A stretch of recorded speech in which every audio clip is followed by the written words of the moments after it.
Good morning, everyone. We'll be starting our our cyber risk webinar here shortly. We're just going to give it another moment while people are joining in on the meeting.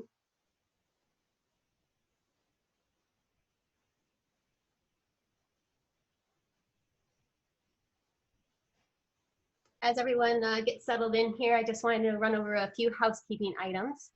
We will be having a Q&A session at the end of today's presentation.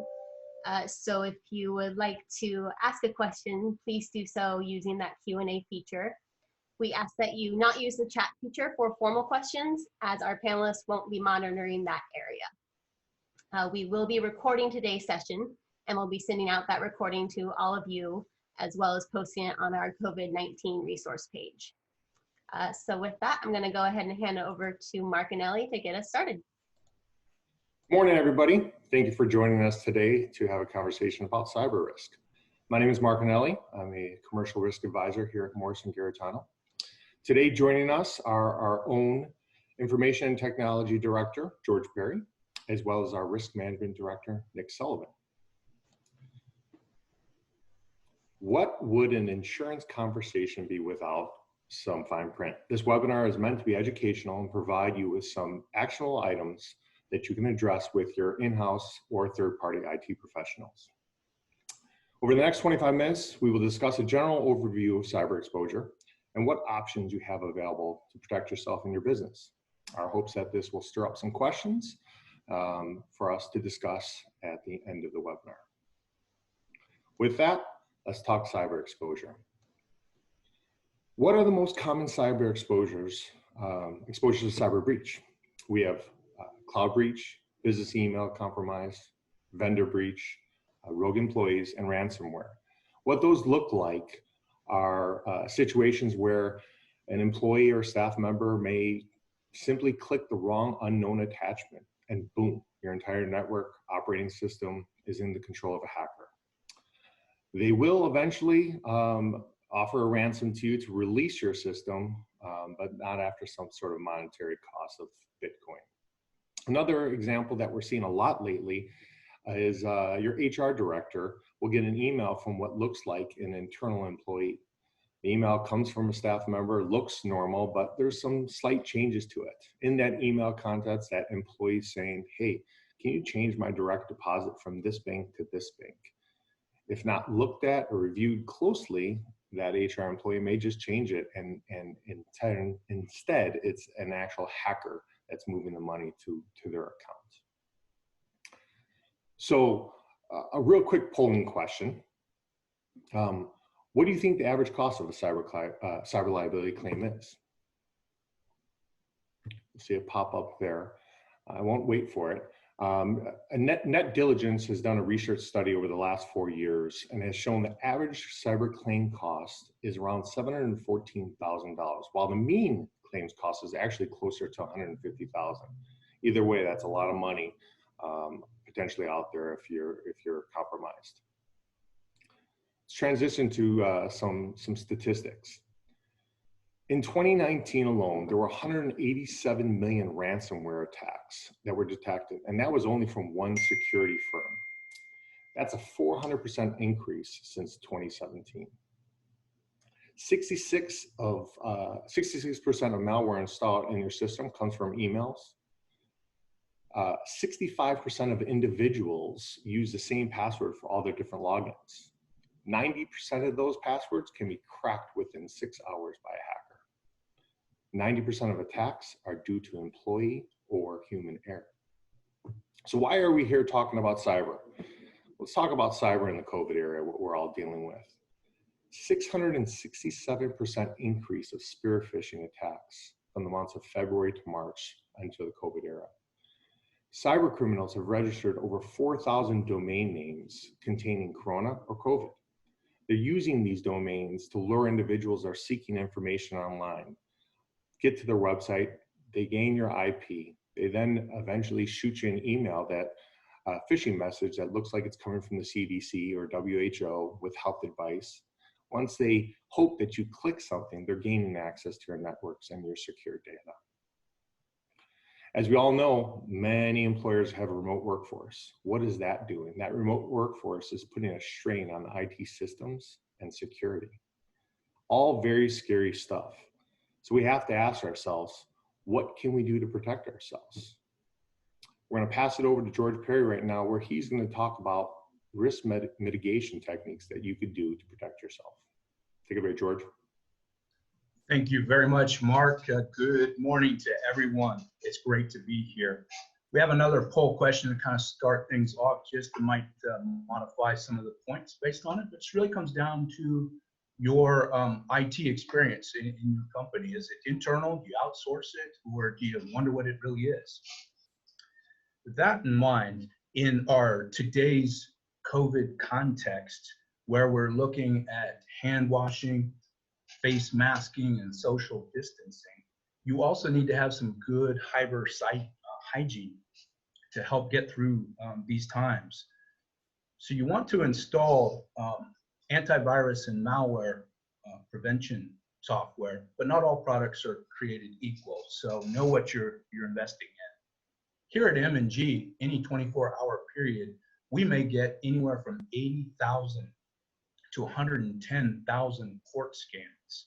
Our firewall successfully blocks those. Yours should too. You want to update your software regularly. This not only helps the performance of your systems, but also developers will find gaps in their security and close those. Strong passwords should be set and used. Mark made reference to passwords being compromised. Give you a little bit of idea of the math behind it. 6 characters can be compromised in less than a third of a second. You bump that up to more than 12 characters, and you can now look at 200 years for those kinds of technologies to crack that password. But if your password does get compromised, there are such things as multi-factor authentication. You might have your cell phone with you, or biometrics like your eye scan or your fingerprint scan that you also have to use at the same time. You want to employ some disk encryption technology so your data remains safe and secure if it does get stolen. You want to back up regularly also in the event that your equipment is stolen. You can recover, or if it's compromised through malware, you can still recover quickly. And you want to keep your hard drive clean. We don't keep our technology around indefinitely. We either get rid of it or pass it on to others. Having it cleaned is beneficial. Do you know when you actually delete some content from your workstation, you're actually just deleting the pointer, but the ones and zeros will persist, maybe even indefinitely. You want to do a bitwise swipe of your hard drive where it writes over ones and zeros. And finally, you want to secure your router. Wireless technology, as convenient as it is, can expose you. If you're at home and you're using the default password and name, somebody could drive up, park across the street, and start surfing your network and getting to you. Moving on to some of the risks that we can mitigate. You want to assess your vulnerability for sure. That may appear complicated in some cases, but let me give you an idea. A study that was done last year across 19 industries involving 17,000 organizations, 4 million users, and 9.5 million tests concluded that 1 in 2 people will fail in clicking on links that are nefarious in nature. You go through a training regiment where you have security awareness training and you do intentional phishing, you can close that to 1 in 20. So that's a good process you want to follow through with. And in the event your data is compromised, it might find its way on the dark web, a thing that cannot be searched by Google and others. There are technologies out there to see if your bits, your ones and zeros, your data is out there. Finally, you want to have an incident response plan in the event that something does go wrong. With that in mind, I'm passing it back to Mark. Thank you, everyone. Thank you, George, for information on some risk mitigation techniques. Another technique that we could look at is retaining your own risk. essentially just trust in the fact that you've purchased a high-tech computer that has strong antivirus systems, and putting some money away in hopes that if it ever did happen to you, that you'd be able to respond yourselves. I don't know if that's the best strategy, might work for some, but we're going to bring Nick on here to talk about some risk transfer techniques. Nick? All right, thank you, Mark, and thank you everyone again for joining us today. As George and Mark have discussed, there are some basic steps all businesses should be taking to improve their cybersecurity. However, even businesses with the most sound risk mitigation strategies are not immune to a cyber breach. We're all human, we all make mistakes, and it just takes one click to compromise an entire network. Cyber criminals are experts at leveraging these tendencies, especially during these times of crisis. So for those instances where risk prevention fails, that's where cyber insurance comes into play. So what does a cyber insurance policy cover? It can really be broken down into two main types of coverage. You have third party, which is essentially your liability to others. And then there's first party coverage that reimburses you for direct and indirect costs associated with a cyber event. So if we move into third party coverage, take a closer look, we're really evaluating liability exposures pertaining to a business's use of information and technology. Most companies keep sensitive personal information in their files, which is necessary to perform essential business functions. However, if that sensitive data falls into the wrong hands, it can lead to fraud, identity theft, or other forms of financial harm. So, information privacy coverage offers defense and damage from those lawsuits resulting from a breach of sensitive information that's entrusted to you. That's personally identifiable information, protected health information, payment card information, or even confidential corporate information. Information security coverage offers defense and damages for those lawsuits resulting from the transmission of a virus from your system to a third party's computer system. These are all key exposures to consider, especially during these times where we're undergoing major shifts in how we conduct our business. You may have had to quickly adapt and deploy online ordering. Now you're accepting personal information, payment card information through your website. With much of the workforce now remote, we're all leveraging use of virtual technology such as Zoom. Zoom bombing is a real thing, and cyber criminals see an opportunity to potentially steal proprietary corporate information or even sensitive information about your employees. We're also entering into somewhat of a bizarre new territory where our identity is going to be somewhat tied to COVID-19 symptoms, testing results, or even immunity or lack thereof. Businesses that aren't subject to HIPAA regulations may be tasked with collecting sensitive information that is truly medical in nature. This just goes to show how rapidly some of these privacy and security exposures can change. Another valuable third-party coverage is media liability. Coverage for claims arising from things such as copyright infringement, plagiarism, defamation, such as libel and slander, found in your electronic or even printed material. This coverage becomes even more critical if you heavily rely on your website or social media presence to derive revenue. And then lastly, under third-party coverage is regulatory defense and penalties. Information privacy and security regulation is a very complex field to navigate. We're not going to spend much time on it. There's international and federal statutes, and California has really paved the way with their own data privacy rules that governs the access to, deletion of, and sharing of personal information that is collected by your business. If you've been on almost any website in the past year and a half, you've likely noticed the cookie notifications. Those are in direct response to some of these regulatory changes. So if we shift our focus now to first-party coverages, even if a data breach doesn't spark litigation, there's still a considerable amount of cost and due diligence that go into responding to a cyber event. So we'll start with breach response costs. And what that covers is, it includes costs of providing those privacy notifications that are required by law and services to affected individuals, such as setting up a call center, providing credit monitoring services, or even identity restoration services.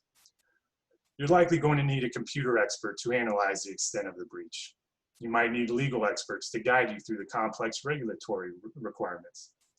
You may need money to pay ransom for cyber criminals to unlock your data. You may need to restore or recover lost data, programs, or software due to the cyber attack. Some policies may even cover the cost for you to upgrade certain systems in order to maintain that security. And then lastly, what happens to your reputation once this all goes public? Nearly all policies will cover costs to retain crisis communication specialists to mitigate any negative publicity. Another critical first-party coverage is cybercrime. Many policies can include a more traditional types of computer and funds transfer fraud that utilize the more technical hacking techniques, but most policies nowadays also include a limit for social engineering, which attempts to exploit human psychology, using phone calls, emails, or other media disguised as a reputable source to trick people into handing over access to sensitive information. And then lastly, what I don't think many businesses might be thinking of when you think of cyber coverage is business interruption. This is coverage for loss of income and expenses to restore your operations as a result of a computer system disruption caused by a cyber event. Many cyber insurance companies are also extending this type of coverage to provide business interruption to third-party system disruptions. That could be a third-party IT service provider, your website hosting service, or even a company that within your supply chain that you heavily rely upon. If any of those systems go down, that could trigger a loss of revenue to your business. We're also relying on technology, even more so in the days when we're doing our part to physically distance. So think about what that means if you couldn't access your system for a day, a week, or even longer. What type of impact would that have on your business? So now we talked about cyber insurance, we're going to shift our focus to the cyber insurance market and what that looks like. As you've probably realized, cyber is a very dynamic risk. Cyber threats are ever evolving, and insurance carriers are doing their best to keep up with the needs of their policyholders. This has created a lack of standardized wording that we tend to see with other common types of insurance. On one side, this can create a ton of confusion. So it is critical to work with an advisor who understands these differences. But on the other hand, it also creates many options for you as a consumer to build a cyber insurance program that's tailored to your specific needs. It's not a one-size-fits-all approach. Secondly, cyber insurance market is extremely competitive right now. There's a ton of insurance companies offering coverage and fighting for market share. This has resulted in a broadening of coverage with affordable pricing. And then lastly, I do want to emphasize, cyber insurance companies understand that a vast majority of companies do not have in-house IT functions, let alone cybersecurity experts. And for that reason, nearly all cyber insurance companies come with a complimentary or significantly discounted access to tools and resources to help you prevent, respond, and recover from a cyber breach.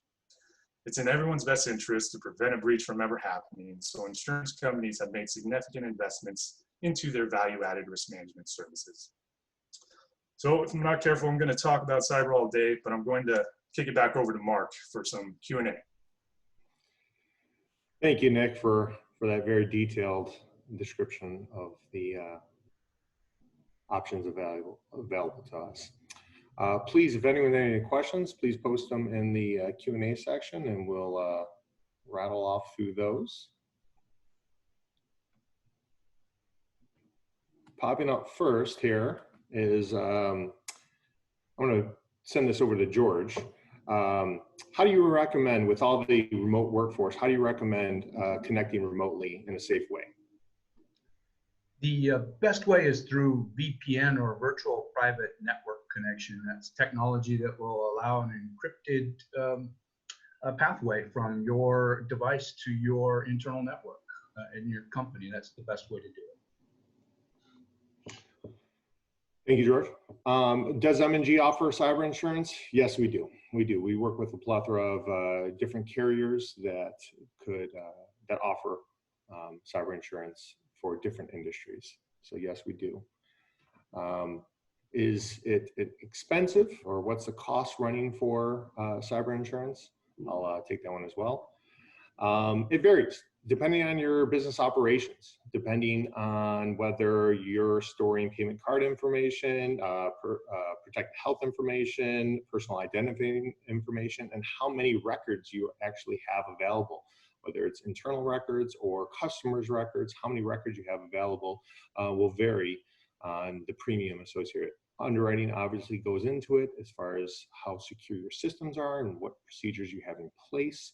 But we are seeing $1 million worth of liability, cyber liability coverage available from anywhere from $1,500 and up.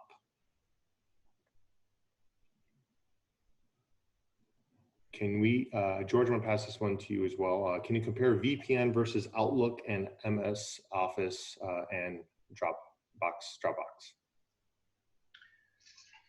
Sure. Each of the three do offer an encrypted pathway, so that's advantageous.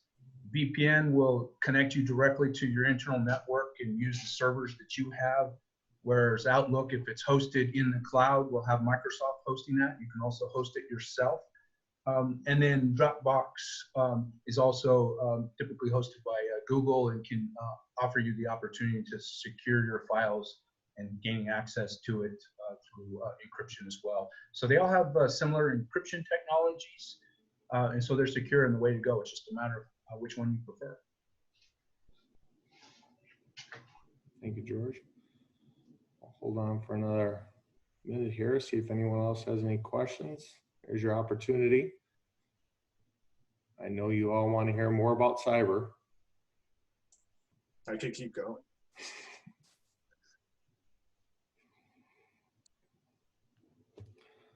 All right, well, if there's no more questions, just wanted to remind everybody, we will be sending out this recording and posting it on our website. Be sure to check out our COVID-19 resource page on our website. We will continue to bring these webinars. Oh, we have another question, sorry. I'm gonna stop right there. Allow George to take this. What are the prevention tools you provide as part of the insurance? Oh, Nick? I'm gonna leave that one to you, actually. Yeah, so part of the value-added services that come with when you purchase an insurance policy, everything that George talked about, from the phishing testing to the dark web scanning, those are all provided, most likely complimentary, via the insurance carrier that you are placed with. And so those services are going to differ from insurance company to insurance company. So as part of that evaluation process, you should be looking at not only the coverage that's provided, but also the value-added services that are included with that particular insurance company. So it varies, but pretty much all carriers offer some level of risk management service. Very true. Thank you for the questions, and thank you, Nick, for that. Perfect. We will continue to bring these webinars on topics that can help protect your business operations, so keep an eye out for those emails. As a note, we do have our restaurant and bar roundtable this Thursday, so if you are in that industry, please sign up. Those are great opportunities to talk with your peers within your industry. Also, please feel free to send us a comment or an email about topics you would like to see covered. Things that are addressed that you're dealing with your business that you'd like to see or get more information on there.